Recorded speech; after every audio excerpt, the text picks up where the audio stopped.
Devenir rentier en partant de rien. Mais qui ne s'est jamais posé la question?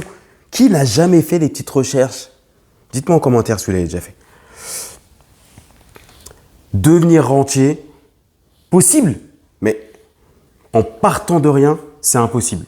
C'est ça qu'on va développer dans cette vidéo en 2 étapes.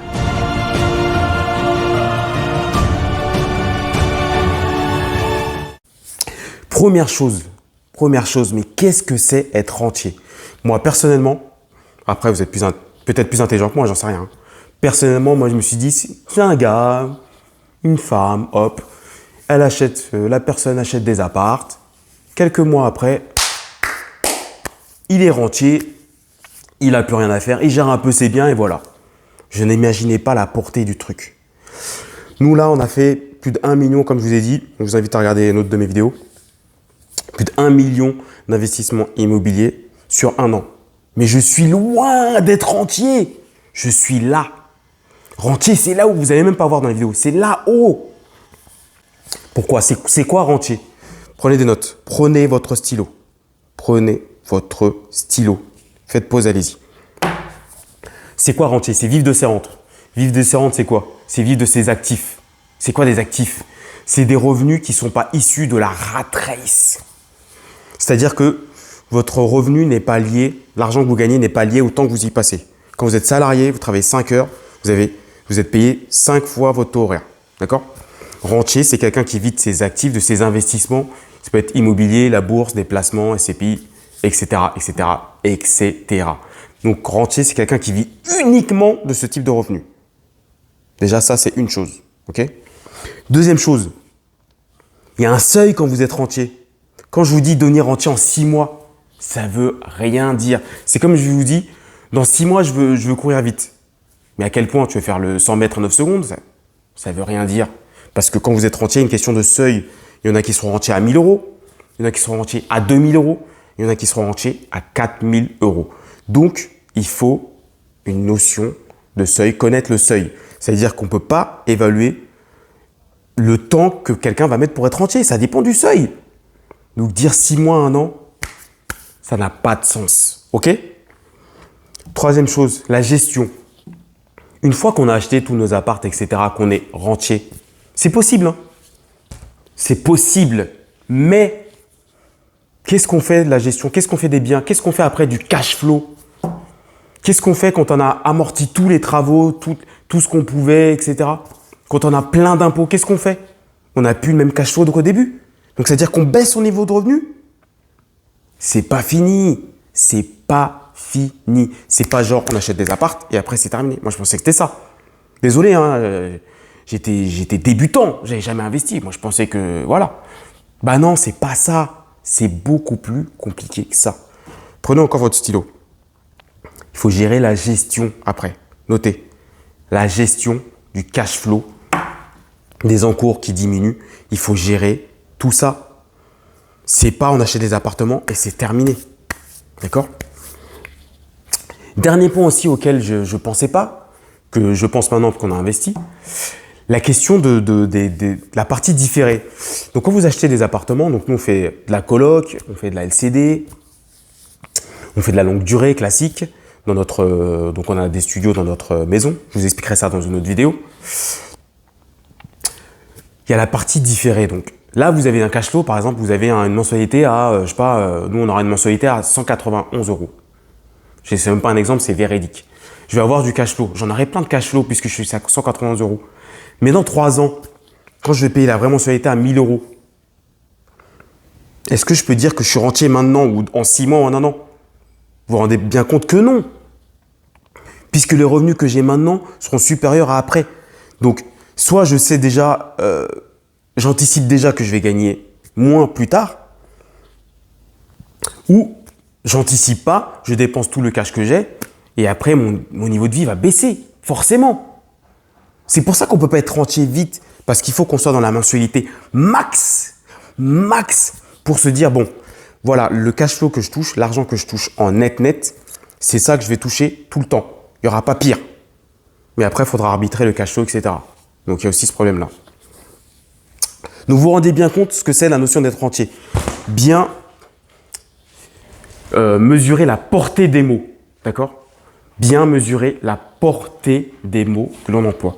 Donc, devenir rentier, possible, mais quand on dit en partant de rien, en 6 mois, machin, 1 an, ça veut rien dire. Vous voyez bien que ça veut rien dire. Deuxième point. Qu'est-ce que ça veut dire le rien? Rien, c'est ça, vous voyez? C'est rien, c'est pas palpable. C'est nada, c'est nothing. Vous avez vu l'accent? Nothing. Nothing. Faut que je retourne au state quand même. Bref. Walou, c'est le néant, c'est vide, il n'y a rien. Voilà. Vous pensez vraiment qu'on peut devenir rentier sans rien? Alors, on peut devenir rentier sans aide financière. On n'a pas eu d'aide financière, nous, par exemple. On a eu 0 € d'aide financière. Donc, on peut partir, devenir rentier, investir sans aide financière. Là, oui, je suis d'accord. Là, je vous rejoins. Je rejoins les youtubeurs, etc. Par contre, il y a des prérequis. Première chose, il faut un mindset. Un mindset. Le mot que vous entendez, machin, qui veut tout rien dire. Mais en fait, c'est très important. Parce que quand vous allez devoir signer l'acte, signer l'offre à la banque, vous allez vous entêter sur 25 ans. Il faut en avoir en fait. Hein. Il faut être courageux. Il faut foncer, même si c'est des risques. Il faut le mindset, très important. Donc déjà, c'est pas rien. On part pas de rien, on part d'un mindset. Première chose. Ensuite, il faut de la détermination. Vous allez avoir des refus, en veux-tu, en voilà. C'est pas possible. Vous avez trop d'endettement, vous avez trop d'encours. Ça, je vous dis ce qu'on m'a dit véridique. Hein. Votre salaire n'atteint pas le 7 fois, je ne sais pas quoi. Vous avez qu'1 an de bilan, vous avez 2 ans de bilan. Est-ce que les revenus de madame suffisent? Et ceci et cela. Vous allez avoir des refus dans tous les sens. J'en suis à 20. Le premier, j'étais à 10 refus. Le deuxième, j'ai aussi 10 refus. Et j'ai pas encore eu mon offre. D'accord? J'en suis à 20 refus. Des refus dans tous les sens. Vous allez aussi avoir des gens qui vous disent les proches, les pas proches, les machins, les courtiers, les banquiers, c'est pas possible, vous pourrez pas, etc., etc. Donc ça, il faut de la détermination parce que vous allez douter tout le temps. Peu importe à quel stade vous êtes, vous allez douter du premier jusqu'au dernier. D'accord? Vous allez douter dans tous les sens. Si vous n'êtes pas déterminé, ça ne marchera pas. Donc vous partez pas de rien. Vous avez déjà le mindset de tout à l'heure. Vous avez de la détermination. Donc c'est pas rien. Ok? Autre chose, continuez à noter. L'intelligence financière. Il ne faut pas une intelligence financière high level, mais il faut savoir mettre de côté. Que vous gagnez un SMIC, que vous gagnez 10 000 €, même si je préfère gagner 10 000 € perso, mais que vous gagnez un SMIC ou 10 000 €, il faut garder l'argent de côté et c'est ça que regarde la banque. Ce qui est important, c'est ce qui vous reste à la fin du mois. Ce n'est pas ce que vous gagnez, c'est ce qui vous reste à la fin du mois. Ça, c'est le début de l'intelligence financière. Si vous ne savez pas faire ça, gardez de l'argent de côté, même si ça commence par 50 €, même si ça commence par 20 €. Si vous ne savez pas faire ça, vous ne pourrez jamais investir et devenir rentier. C'est impossible. Il faut un minimum d'intelligence financière. Il faut un minimum garder de l'argent de côté pour ne pas vivre au-dessus de ses moyens. Toujours avoir du cash, donc du cash de côté à la fin du mois. Pas important ce que vous gagnez, mais c'est très important ce qui vous reste à la fin du mois. C'est ça que la banque va regarder. Après, oui, c'est important. Si vous gagnez 10 000 €, c'est mieux, évidemment. Il faut qu'il vous reste à la fin du mois. Ensuite, dernier point qui est pour moi très important. Dans le rien, pourquoi on ne peut pas partir de rien? Il faut du cash. Je le redis, il faut du cash. Quand on vous dit on peut partir de rien, de zéro, de nada, c'est faux. Pour une raison simple. Je suis pas, j'ai pas 50 000 appartements, mais là j'ai investi dans les pires moments, le Covid. Il y aura peut-être d'autres époques pires, hein, mais on a commencé avec le Covid. Même si on a fait du 110% 25 ans pour 2 de nos biens, on a quand même dû sortir du cash. Pour le premier, je vais vous donner un exemple, pour la coloc. Donc on a fait du 110% 25 ans, ok, pas de souci. Les travaux, on a eu 1 500 € d'écart. C'est rien, c'est même pas énorme. Mais on a dû sortir 1 500 €. Il faut du cash. Si vous n'avez pas réussi à faire financer les meubles, parce que les banques, elles n'aiment pas ça, il faut du cash. Si vous achetez en colocation, vous avez ce qu'on appelle l'état daté. c'est le document qui relate tous les frais entre les propriétaires, etc. Il faut sortir du cash, il faut un chèque. La taxe foncière. Si vous faites l'erreur de signer, si vous signez par exemple, enfin l'erreur, c'est pas une erreur, mais si vous signez en début d'année, c'est vous qui allez payer la taxe foncière. Le propriétaire, le vendeur, il paye la taxe foncière, vous allez payer au prorata. Si vous signez en début d'année, vous allez tout payer. Vous avez ça à sortir. Donc, il faut du cash. On ne peut pas investir en partant de rien. On peut emprunter toute la somme à la banque ou peut-être mettre le notaire. Les temps sont durs, hein. Préparez-vous le notaire. Mais on ne peut pas partir de rien. Donc, il faut préparer des milliers d'euros déjà pour tout ça. Et ensuite, il faut préparer au moins le notaire. On ne sait jamais. Et ce n'est pas un mauvais investissement si vous mettez le notaire. Les temps sont durs. Même si je vous dis, je suis obsédé par les 110% 25 ans. Mais n'en faites pas une obsession. Si vous mettez le notaire, ça peut être un bon investissement. D'accord? Ça, c'est une chose. Ensuite, vous vous rendez bien compte avec tous ces éléments que c'est pas raisonnable de dire qu'on part de rien.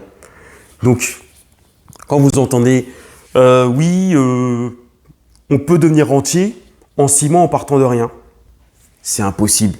Et pire, ceux qui vous disent ça dans les vidéos, ils ne sont pas uniquement rentiers. Ils ont des business en ligne, ils ont le business de formation, le business de coaching, etc., etc. Ils ont peut-être été rentiers un jour, mais il faut savoir que les banques n'aiment pas les revenus risqués, entre guillemets.